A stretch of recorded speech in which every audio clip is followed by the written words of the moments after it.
பாராளுமன்றத்தின் கருத்தை மன்னரிடம் சொல்ல வேண்டியவர் ஸ்பீக்கர். அதற்கு துணிவு வேண்டும். சில பணிகளை செய்வதற்குத்தான் பாராளுமன்றத்தின் அனுமதி வேண்டுமே தவிர அந்த ராஜ்யத்தில் உள்ள எந்த பிரஜைக்கும் மரண தண்டனை விதிக்கும் அதிகாரம் மன்னருக்கு உண்டு. தான் விரும்பியதை பாராளுமன்றம் நிராகரித்து விட்டது என்று சொல்லும் ஸ்பீக்கருக்கு மரண தண்டனை விதிக்கும்படி ஆணையிடுவார். தலையை வெட்டி விடுங்கள் என்று ஆணையிடுவார்கள்.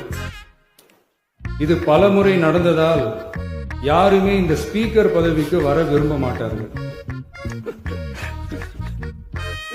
எனவே புதிதாக பாராளுமன்றம் அமையும் போது ஸ்பீக்கர் பதவிக்கு ஒருவர் அறிவிக்கப்பட்டவுடன் அவர் உடனே தலை தப்பித்தால் போதும் என்று ஓட்டம் பிடிப்பார்.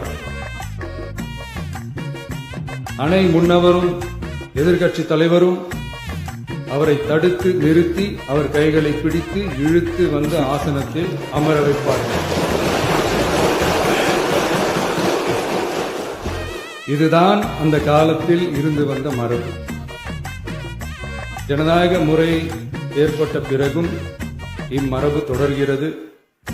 நிச்சயமாக தமிழக வெற்றி கழக உறுப்பினர்கள் அனைவருமே உங்களுக்கு உதவிகரமாகவே இருப்பார்கள் என்கிற வாக்குறுதியை